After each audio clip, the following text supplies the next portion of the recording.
Hey guys, so after I came out with my Alexander Hamilton piano cover, which you can click on over here, and my Alexander Hamilton piano tutorial, which you can click on over here. Go ahead, I'll wait. I got a couple Hamilton tutorial video requests. Ah.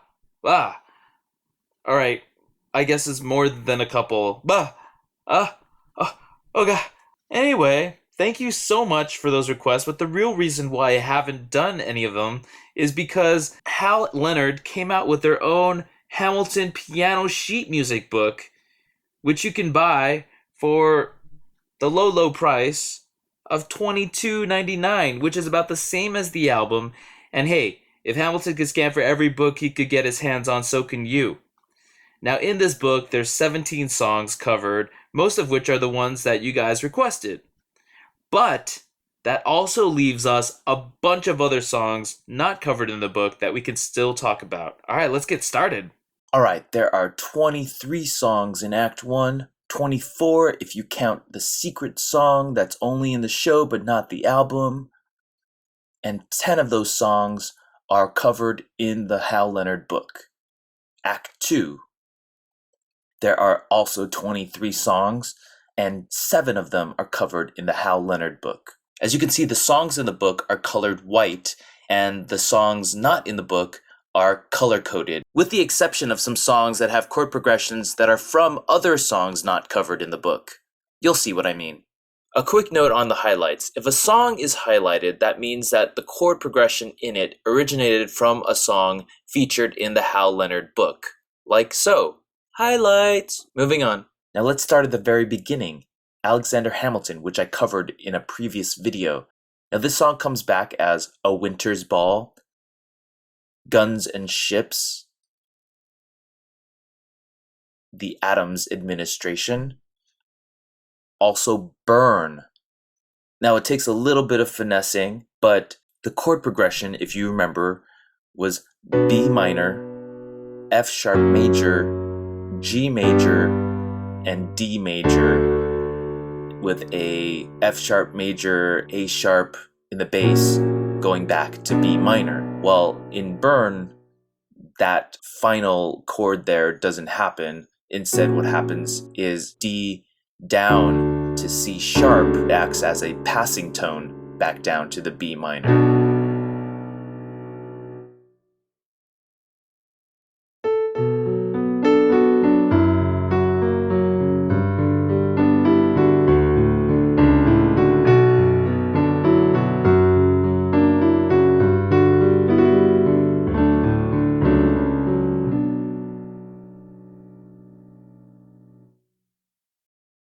So as you can see, even though we've only talked about one song's chord progression, we can actually play up to 5 songs with that same chord progression. Now this brings us to song number 2, Burr Sir, which I think is a really interesting song because it introduces us to the Burr chord progression. This chord progression is C major, A minor, and E minor, or 1-6-3. And this chord progression shows up at key Burr moments. It comes back at the end of the story of tonight when we find out that Burr has a little someone on the side. And that leads us directly into Wait For It. And we know this is the Burr chord progression in Wait For It because Lin-Manuel Miranda actually outlines the chord for us in the hook.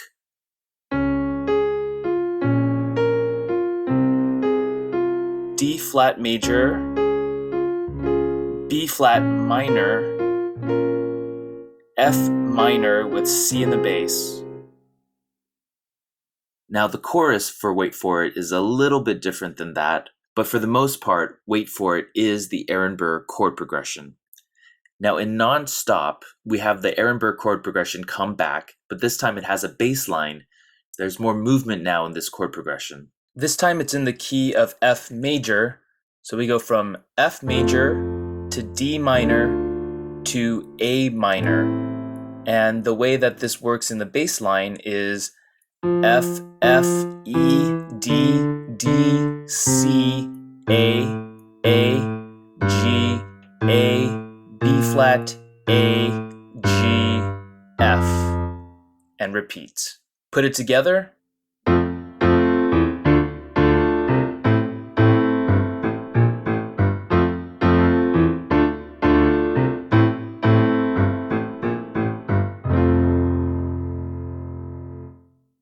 The next time we hear the Aaron Burr chord progression is in the election of 1800, and Alexander Hamilton and Aaron Burr have a little exchange that is a reprise of their first exchange together. But in this moment, Aaron Burr has changed a little bit. He's adopted more of the attitude of Hamilton. And so actually the version of the chord progression that we get is from Nonstop, where we had that bass line come in. And the bass line is pretty much there by itself.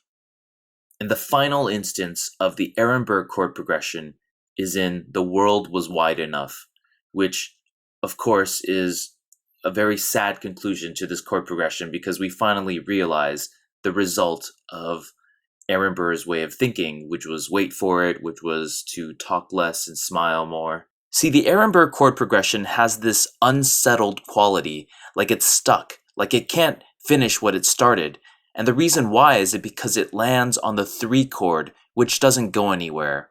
It doesn't take us back to the 1 chord, at least not comfortably.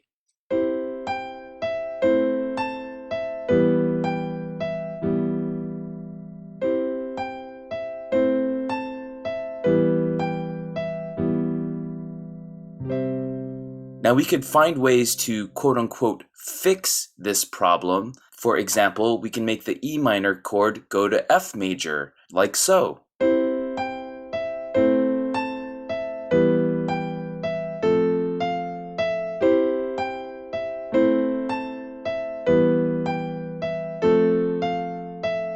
Or we could make the E minor chord go to G major, like so.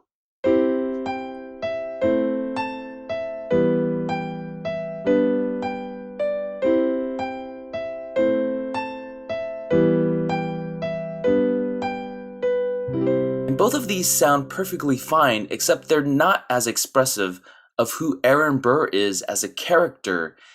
He's a person who waits rather than seizing opportunity. He's a person who's defined by others rather than going out and defining who he is. And because of that, this E minor chord, which is not built to go anywhere, feels like the perfect encapsulation of this character. One of the beautiful aspects of Lin-Manuel Miranda's compositional style in taking this chord progression and threading it through the show to show us the progression of this character and how their mindset from the very beginning of the show led to their downfall at the very end of the show. And as you can see in the full charts of Act 1 and 2, there are many, many more connections that can be made in terms of these chord progressions. I'll be talking about some of these chord progressions in future videos, so thank you so much for watching. Please subscribe if you want to see more of these videos, and I'll see you next time.